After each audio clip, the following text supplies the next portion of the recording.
I'm actually planning on speaking for about 25 minutes, and then I hope to have a discussion, and it'll be a short one. It's the last session of the day, maybe, if nobody else joins us, but that's all right.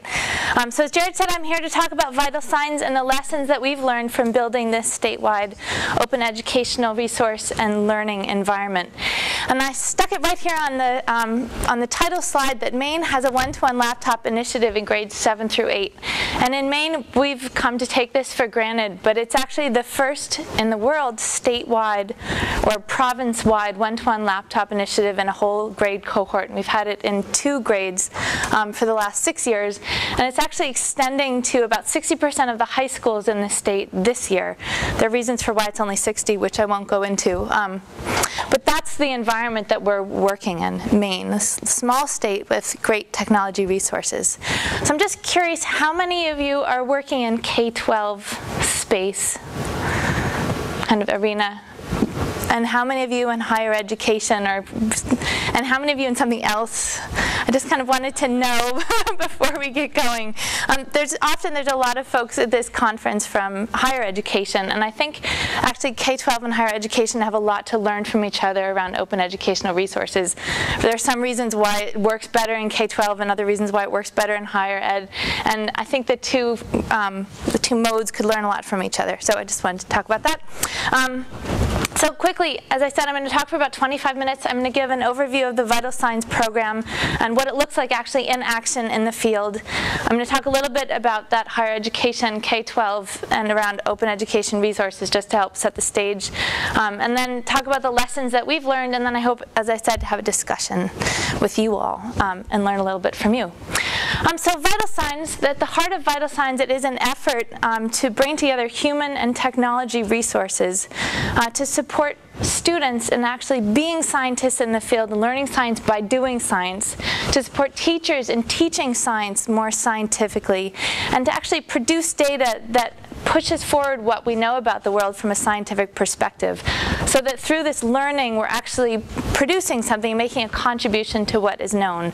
And the topic that we're focused on right now is invasive species monitoring. Is that a new term for anyone in the room? I'll give a brief description anyway. So invasive species are species that have been transported from one continent to another, and without the controls that they've evolved with in the place where they evolved. So it's a plant that came over but without the bug that preys on it, or without the other plants that compete with it.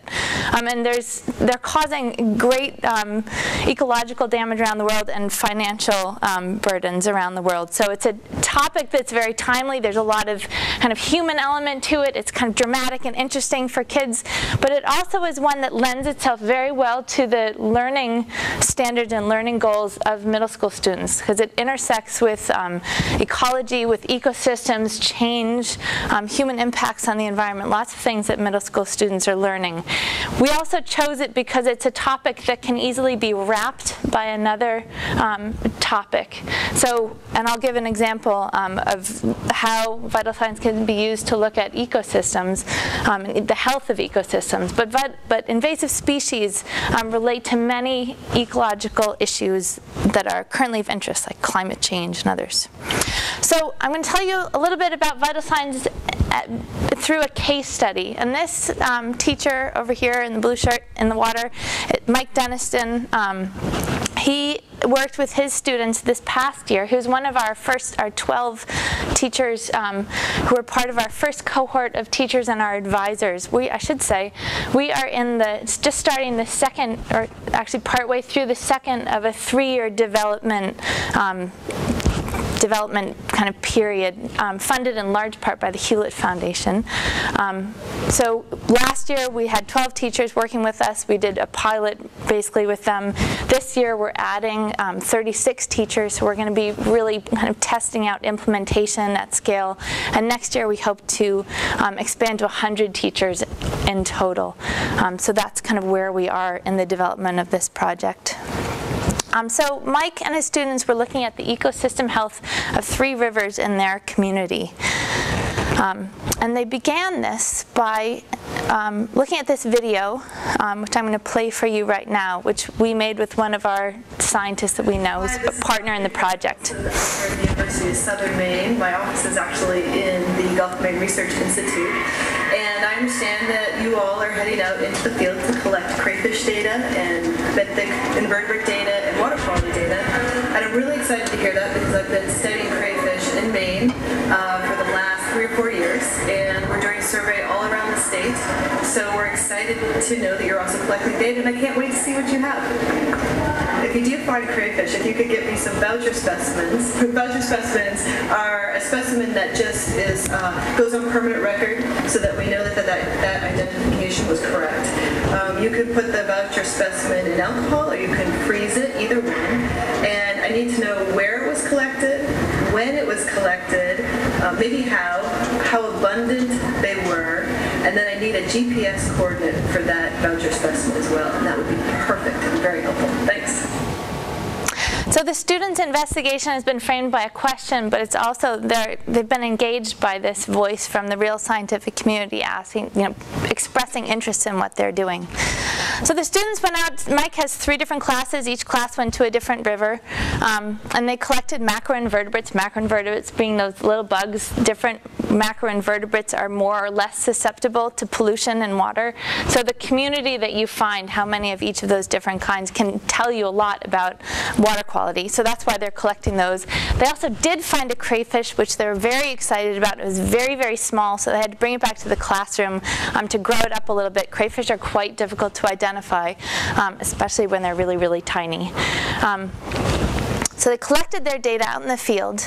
They brought their crayfish home. They actually, this was early in the project, so we were doing some things manually. This is all part of the website right now, but they had email discussions with Dr. Wilson, who gave them great suggestions for projects that they could do while they were waiting for their crayfish to grow up. And again, reinforced that interest that she was really interested in what they found. And she, by them finding a crayfish where they did, she actually learned something. So little is known about crayfish in the state of Maine that even just knowing where any species was found is interesting. And so then they went back at the school. They took the data that they collected, so each, the numbers, the counts of each of those macroinvertebrates. They compared it with years previous. Mike has been doing this project for a number of years, his stream investigation for a number of years, so we had data to compare it to, which is really important. Often when students and teachers get involved in a citizen science project like this, they collect the data and then they kind of stop there. So it was really important to us to have them actually explore the data that they collected and understand what it was. So they did that comparison. They also did a comparison between the 3 different streams that they studied. And the principal investigators, Mike he had each team or each group work in teams, all the students, and he kind of built up this idea of a principal investigator that has a lot of responsibility, is going to be a little bit of extra work. They're going to have to be really organized and take all the notes and make sure all the data is collected, and they're going to have to stay after school one day and upload the data into the Vital Signs website. And a few students really got excited about that. One in particular had never really been interested in science before, and Mike presented this idea of a principal investigator, and it really appealed to this one student. And then Mike also did another thing while he was out in the field. Before he went out in the field, he invited the local press along. So there are a couple articles in the paper about what the students were doing. And again, this reinforces that what the students were doing was not just homework, not just an exercise, but something real that mattered to the community and to scientists. And again, they had this interaction with Dr. Wilson, who had she learned something about crayfish in the state of Maine by what the students found. So that's kind of what Vital Signs looks like in one case study example.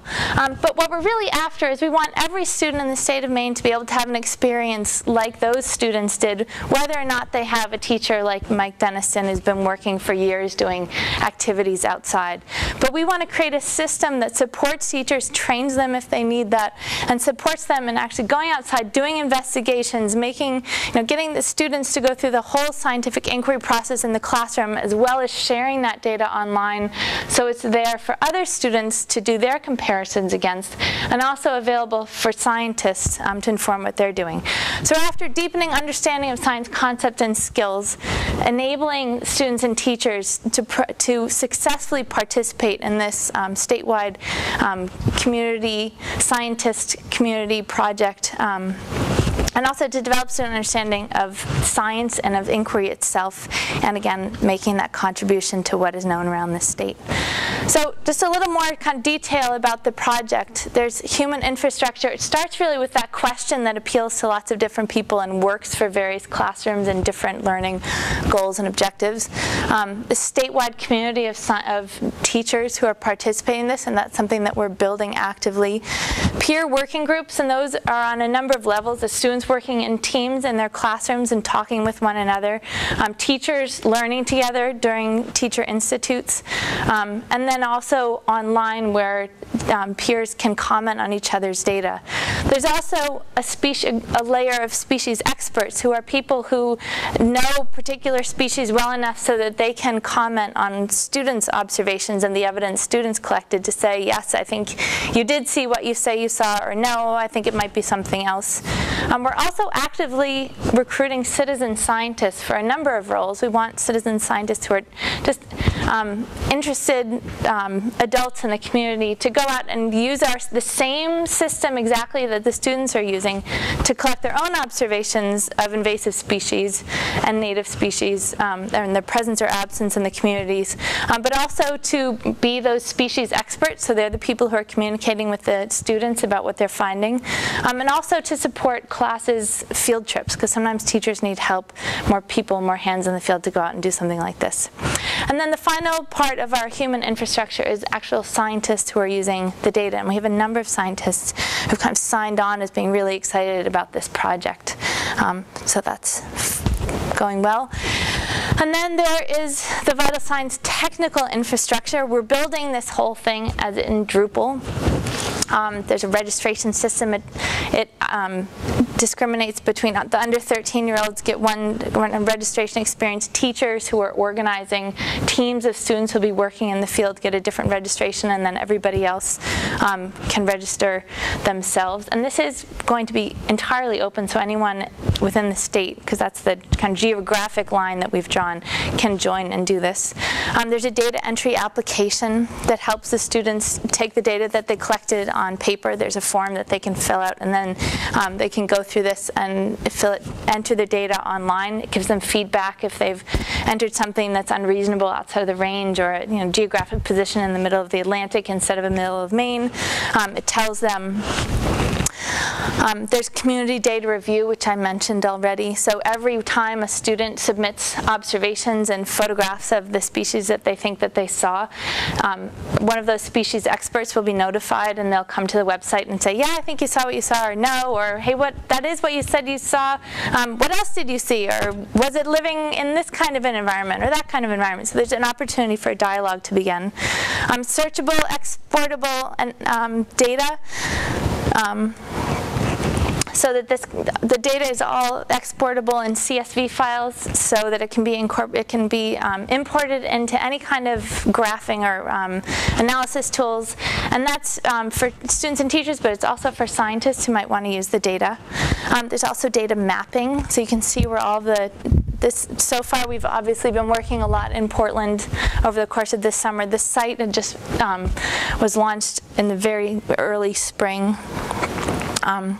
And then there's a project bank, and that project bank is a place where students can post the final products of their learning. So that might be, a podcast explaining to the community why they should be looking for a particular species, or it might be a video that explains to other students how you could recognize the species that they studied, or it might be, they wrote up their own letters to the editor. So that's a multimedia place where students can post their data, and it's there both to inspire other students, but also to educate them. So different kinds of projects, discussion forums and blogs, and then an educational resource sharing place for teachers.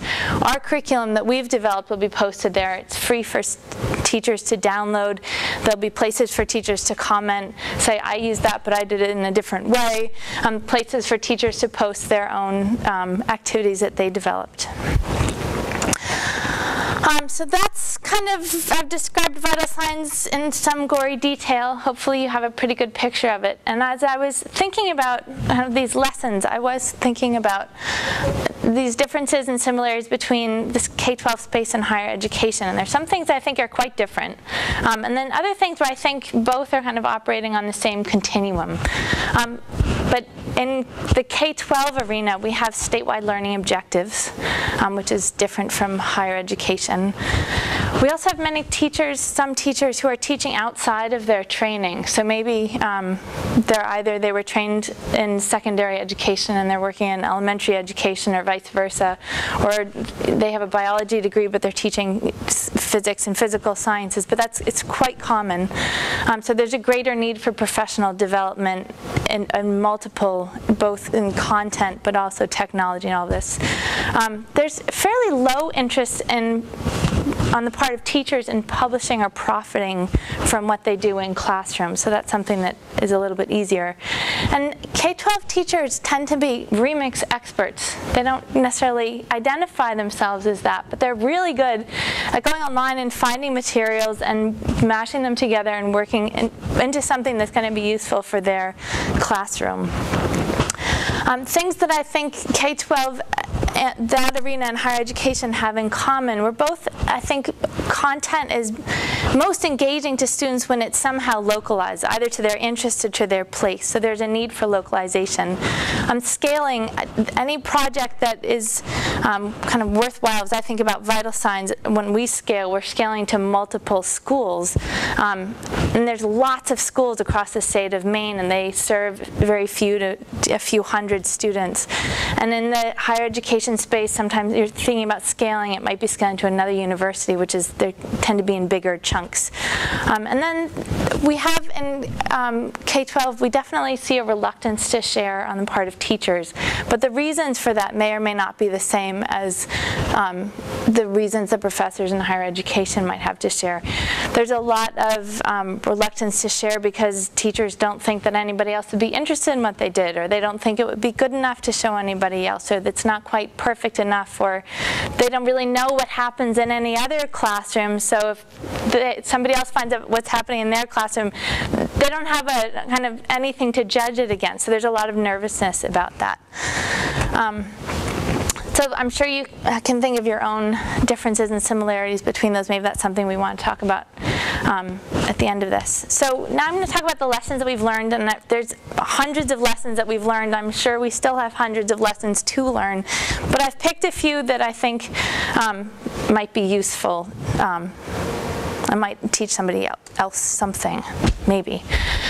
So teachers, we've heard, because when we visited classrooms, teachers are always excited, oh, you're coming from a science institute, can you bring a scientist into my classroom? They really want to connect their students to a scientist, but they don't really know what that means, and they don't really know where that can go wrong and where it can go right. Where I think they're really onto something important is there's a wonderful study that was done by a researcher named Robert Ty and colleagues in 2006 that looked at 12,000 students over 12 years and why they did or didn't pursue careers and training, careers and education in science, technology, engineering, and mathematics. And the only thing that they found that was a good indicator of whether a student would pursue science, technology, engineering, and mathematics was if at the end of 8th grade they imagined that they would be a scientist, technologist, engineer, or mathematician. So how do you decide, how can you imagine being one of those things if you've never met one and you don't know what they look like? Well, we think that there's a very important place for role models in science education so that students understand kind of what does that mean to be a scientist. So teachers are very much drawn to vital signs because their students are connecting with scientists in meaningful ways. Not all scientists are good guests to have in a K-12 classroom. They often don't have the language to communicate well with those students of those ages. And they don't kind of understand what they're getting into, so it can sometimes not be as effective. But because Vital Signs offers a framework in which scientists and students can interact, that's a very big positive thing, and we've seen that is a significant draw for teachers to vital signs. So we're leveraging that where we can. We've also discovered that there's a great need to foster and cultivate and water and give sunlight to this whole idea of teachers collaborating together online. This is not something that teachers in K-12 space are naturally drawn to do. And we've stumbled on a couple things that we think are working, but I'd love to hear some other ideas from anyone else who has good ones. What we've done is we have quite small and intense teacher institutes that are multiple days, 3-day-long trainings. And we really encourage teachers to get to know one another, because then they begin to see what they could gain by interacting. And we always hear at the end of our trainings from teachers that they love the chance to actually just talk with other educators, because they never have the chance to actually talk with somebody else what they're doing in their classroom, and they get so much out of sharing ideas. So there's a great talk yesterday about that, the EduCamp, where it just brings teachers together, and teachers self-identify what they know and what they could teach others and what they don't know and what they want to learn. I think those kinds of ideas they're so productive to bring teachers together. So that's what we're trying to do, is have a in-person connection on the ground, and then try and extend that through online collaboration through the year. That's what we hope will work the best. This one's kind of obvious perhaps, but there's great diversity among schools, and that is in all sorts of ways. So here we have the Monhegan School. That's where Monhegan is. It's off the coast of Maine, and that is the entire school. There's 6 students in a one-room schoolhouse. They still exist in Maine. There's a few of them. So we have everything from that to King Middle School, which has 500 students, and 28 languages are spoken in the school. It's an urban school. There's a lot of immigrants. So there's great diversity among schools in those ways, but the diversity among schools that we really bump up against is, despite the fact that Maine has a statewide learning technology initiative, and every student has a laptop computer, and every laptop has the same image, not every school allows the same access to the web. It's up to the school what they want to filter and what they don't want to filter. So we have some schools that are wide open, and you can post things on YouTube as a way to share videos with the students, but other schools, even if you've embedded those YouTubes in a different website, they can't be seen. So you have to really check. And we've decided not to shoot for the lowest common denominator, because everything is shifting, and those schools that are very locked down, they're being encouraged to open by lots of different things. So we are adding our voice to encouraging them to open up a little bit. So we're kind of shooting for the middle, or a little kind of below the middle on that totally closed to totally open continuum. But that is a continuing challenge. I'm so glad to see some folks from Creative Commons here, because this is one thing that's been very eye-opening. But as we thought about, we wanted to make this open. It's very important to us. It fits with our kind of ethics and morals as well as practical reasons. But it's not just one licensing issue that we're facing with vital signs. There's our website code. That's probably the easiest one to take care of. We want it to be open. There's the content that we develop, and we've decided that we're going to license that with a CC BY license. But then there's the student content, or the student collected data, so that's their observations they've made out in the field. And since they're minors, they're different thinking around that. So we've decided that this CC0 license really makes the most sense, because it protects student privacy and kind of gets rid of the issues around that. But then there's the adults who aren't minors who are contributing to the website, either through their observations made in the field or through the curriculum and content that they're developing. So and we haven't explored this thoroughly. We haven't kind of tested this out, but what we're going to try and do is just use the CC BY license, and if we get a lot of pushback, we may have to offer an alternative. But we're hoping that CC BY works.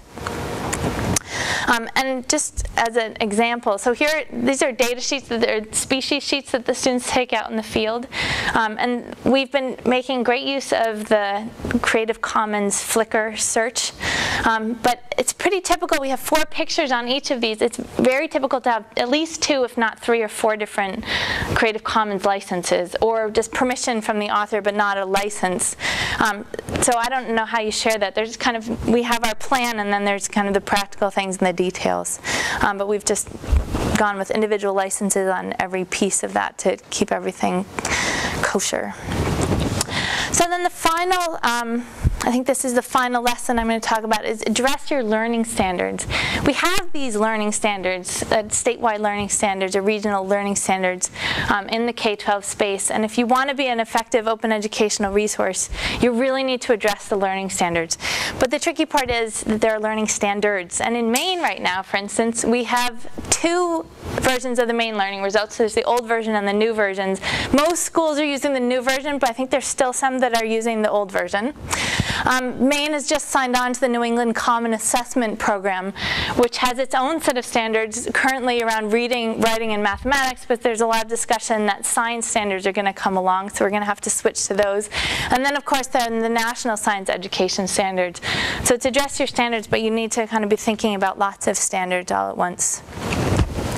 So that's the end of what I prepared. I'd love to take any questions that anybody might have, or have a discussion about, packaging vital signs to share it, because we've developed it for Maine, but I think there's some parts that would need to be customized or localized to use it elsewhere, but there's a lot that can just be used. Again, it's built all open source. I'd love to hear ideas about fostering online communities. Yeah, sure. Actually, the high-tech high school in San Diego, they have actually done a bio-environment book based on all the ecosystem available within the San Diego area. Really? It's more or less similar to it. You should check out the high-tech high school org website. High-tech, okay. High-tech high. High-tech high, San Diego. I will. Or send me an email. Okay. They have done a good job. It's almost like this. Great. And then in order for your packaging piece, I think if you can actually make your materials, whatever is available in your website, available as RSS feeds, which any website can do, then anybody can subsume that. That's much more. To make the new data that comes on available in RSS feeds. Yeah. Sure. I think it's a great example of how you're working with a diverse community and trying to get it to work together, and then you're capturing your lessons along the way, and I love that. And I wonder, have you heard of BioQuest Scope? It's a higher ed initiative that's funded by NSF, and they do a similar thing, but for biology and science instructors at the higher ed level. And my organization is a research partner with them, so we observe some of their workshops, and what they incorporate into their workshops is sort of modeling the case-based participatory learning. And then they have teachers sort of find each other while they work on, sort of find each other within the workshop to work on research questions, and then they could develop a model that they could implement in their classrooms that copies the scientific method. And right. I was just wondering a little bit more about the workshops that you have with your teachers, and also how you will facilitate the continued online communities. Okay. Yeah. So you probably want me to repeat some of that. Yeah, we hear out of it. Oh, okay, good.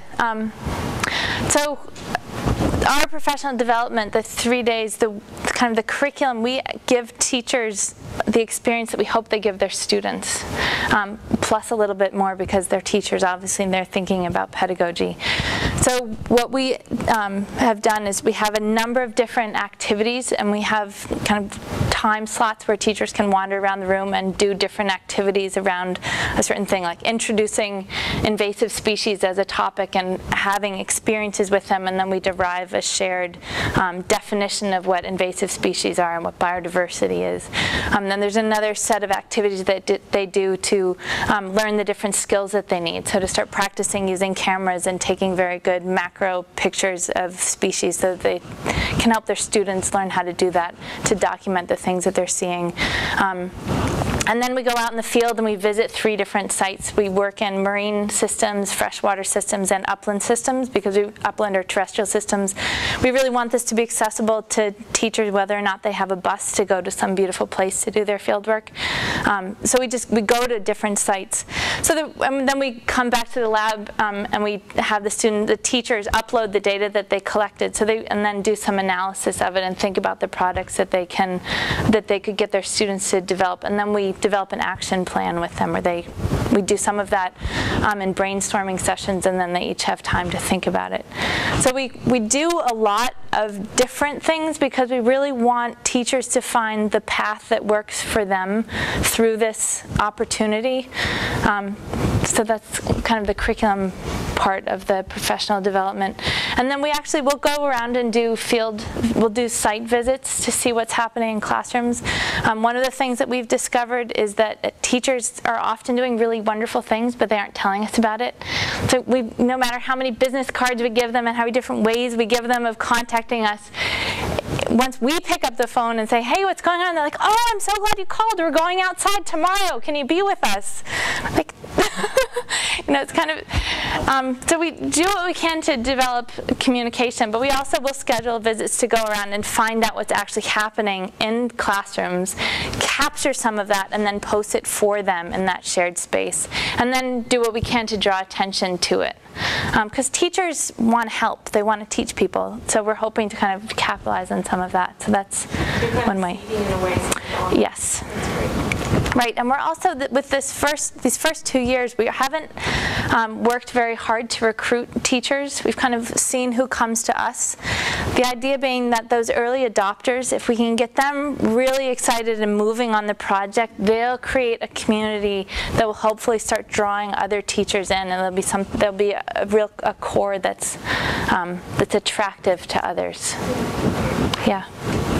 Yes? I wanted to share something that's very similar. I don't know if you've heard of the GLOBE project. I have, yes. Well, what we did here in California, we did a senior GLOBE project, where we took seniors, retired people, and they were paired with a school, middle school, junior high school, and would go do field trips on the weekends. And we have kind of a different model where the teachers are completely overwhelmed with 45 students in their classes. They don't do field trips anymore. There are insurance issues, there are all kinds of problems. And so this is just designed to have some of the students, not everybody in the class, but some of the students who want to go out and do measurements. And it does go into an international data bank, the measurements that we also have a senior retired